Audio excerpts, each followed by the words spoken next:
Vamos ver então se nós encontramos esse erro padrão aqui de 6,41 e o 0,35. O que é esse erro padrão? Esse erro padrão ele vai ser aquele valor que nós verificamos das variâncias, que você encontra pela variância. É a raiz da variância do beta 1 e a raiz da variância do beta 2. E vamos ver também se a gente encontra esse r quadrado de 0,962062, usando lá a fórmula pelo Gretel. Então vamos minimizar aqui e voltar para essa área de trabalho. Como é que eu vou encontrar? Bem, vamos ter que lembrar as fórmulas. Se vocês bem lembram, nós temos algumas fórmulas para encontrar a variância, o r quadrado e também para encontrar os erros padrões. As fórmulas que nós vamos utilizar são essas aqui. Tá? Primeiro nós vamos encontrar o r quadrado, que vai ser 1 menos o somatório do resíduo, da soma do quadrado dos resíduos dividido pelo somatório de y reduzido ao quadrado. Vamos fazer isso então lá na parte do Gretel em que você tem as janelas de comando. Vamos então lá para o console e vamos voltar para essa tela. Bem, o valor valor estimado de valor reduzido de y ao quadrado ainda nós não temos, vamos ter que criar essa variável. Então você vem aqui no Gretel, definir nova variável, que vai ser y2, que é igual ao y reduzido ao quadrado. Dá OK, foi criada essa variável. Agora a gente pode encontrar, porque outra variável importante é o resíduo ao quadrado. Ela também não existe, então vamos ter que criá-la. Como é que nós vamos fazer? Vamos definir nova variável. Você vai botar u2, que é igual a ui elevado ao quadrado.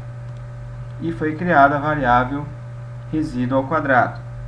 Bem, então nós temos o somatório do resíduo ao quadrado e nós temos o valor reduzido de y ao quadrado. Então, com isso, nós podemos aplicar a fórmula r quadrado, r2, e achar esse valor. Então, vamos lá no console do Gretel encontrar isso. O que vamos fazer para encontrar esse valor? Vamos chamar de r2, que é igual a 1 menos somatório de quem? Do resíduo ao quadrado, o 2, dividido pelo somatório de y reduzido 2, que é o reduzido ao quadrado. Isso gerou o escalar de 0,962062. Ou seja, esse valor que você está verificando aqui pode ser comparado com aquele resultado do modelo. Se eu for lá na janela do resultado do modelo, você vai verificar ele aqui, olha. Então, os valores batem. Então, estamos no caminho certo. Vamos então encontrar essas duas aqui. Porém, para encontrar a variância de beta 2 e a variância de beta 1, nós precisamos ter o sigma ao quadrado, que é a variância dos resíduos. Esse valor, como é que você vai encontrar? A partir dessa fórmula, que diz que a variância dos resíduos é igual à somatória dos resíduos ao quadrado, ou a soma do quadrado dos resíduos, dividido por n menos 2. Quem é n? N é o número de observações que nós temos na amostra, que é 10. Então, vamos criar a variável lá no console do Gretel, chamado sigma. Como você vai fazer? Chama de sig, é igual à soma do quadrado dos resíduos. Nós temos sum, o 2, e vamos dividir isso por quem? Por 10 menos 2. Vamos colocar o valor direto, que é 8. Esse valor de 42,1591 é o sig, que é o sigma ao quadrado. Qual é o próximo passo? Vamos aplicar então, vamos achar logo a variância do beta 2, que é o valor do sigma ao quadrado, dividido pelo somatório do valor de x reduzido ao quadrado. O valor do x reduzido ao quadrado nós já temos, então vai ser fácil encontrar esse resultado de beta 2. Voltemos então lá para o console do R e vamos gerar. Que variável vamos denominar? Chama de v beta 2. Então, V do beta 2 vai ser igual ao sig dividido pelo sum x2. Sum x2 nós já verificamos, inclusive já calculamos ele no momento aqui, logo no início, quando estávamos na chama do beta 2. Então, isso vai me dar a variância do beta 2. Dá o Enter. E foi gerado esse escalar de 0.00127755. Essa é a variância do beta 2. Só que o que me interessa é o erro padrão do beta 2. Então, vou criar o EP de beta 2, que é igual ao que? SQRT é como você encontra o valor da raiz quadrada. Então, coloca SQRT V beta 2 e vai te dar o erro padrão do beta 2. Está vendo esse valor de 0,0357428? Esse valor vai bater exatamente com esse valor aqui, ó, 0,357,428, que é o erro padrão da minha estimativa de beta 2. Muito bem, os resultados estão batendo. Vamos agora achar o do beta 1, que é o único que está faltando. O do beta 1, você vai precisar do valor observado de x ao quadrado, porque nós precisaremos da somatória desse valor ao quadrado. O n já sabemos, e o somatório do x reduzido ao quadrado, o x reduzido ao quadrado já temos.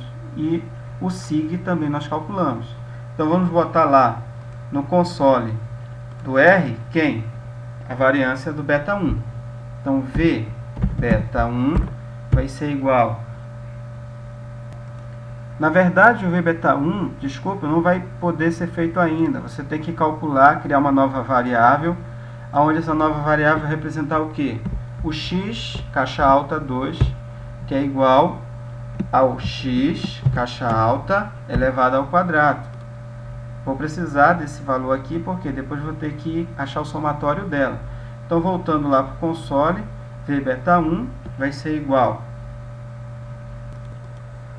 sum, somatório de x, caixa alta ao quadrado, dividido por número de observações n, que é 10, vezes o somatório sum do valor reduzido de x ao quadrado, que é o x2 minúsculo, tudo isso multiplicado pelo sig, que é a minha variância do resíduo. Ao dar um Enter, você vai ter o valor aí de 41,1371. Só que o que me interessa é o erro padrão do beta 1. É P beta 1, que é igual a SQRT, que é a raiz quadrada de V beta 1. Esse resultado aqui vai me dar 6,41382, que é correspondente à minha variância dentro do meu modelo, o meu erro padrão dentro do meu modelo do MQO. Então, esse valor aqui, vocês depois vão ver que ele é importante, porque mais tarde a gente vai verificar que se eu pegar esse valor e dividir por esse, eu vou ter exatamente a razão T, que vai servir justamente para verificar se esse coeficiente é significativo ou não.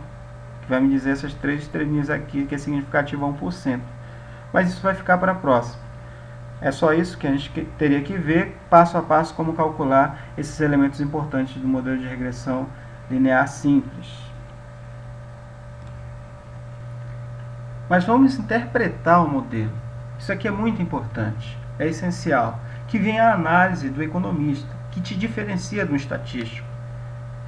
Bem, esse valor de 0,50 arredondando para 51 seria o quê? Dentro da teoria keynesiana, seria a propensão marginal a consumir. Porque quem é o Y? O Y é justamente o meu consumo. E X é a renda. Então, quando a renda varia, o meu consumo vai variar nessa proporção. Está de acordo com a teoria do Keynes? Tá, porque a propensão marginal a consumir varia de 0 a 1. Vamos ver então como interpretamos esse valor. Se houver um aumento na minha renda de uma unidade monetária, o meu consumo aumenta em 0,51 unidades. Então, isso daqui reflete esse meu consumo. O meu consumo aumenta em 50% se houver um aumento de 100% na minha renda. Isso está coerente? Tem uma coerência. Então, é isso que o coeficiente beta 2 estaria representando aqui. Depois vamos verificar que ele é significativo, portanto ele é diferente de zero, então esse valor realmente corresponde a um valor a ser analisado. E o que vem ser esse valor do beta 1 aqui de 24,45? Esse é o intercepto, tá? Que ele vai indicar o quê? O meu nível médio de consumo quando o meu nível de renda é zero. Então eu vou ter um consumo de 24,45 unidades monetárias quando a minha renda for zero. Então essa é a interpretação para o coeficiente beta 1. Ok? Então encerra-se aqui esse exemplo e lembre-se mais uma vez, pratiquem bem para poder saber fazer todos esses elementos passo a passo, que é importante.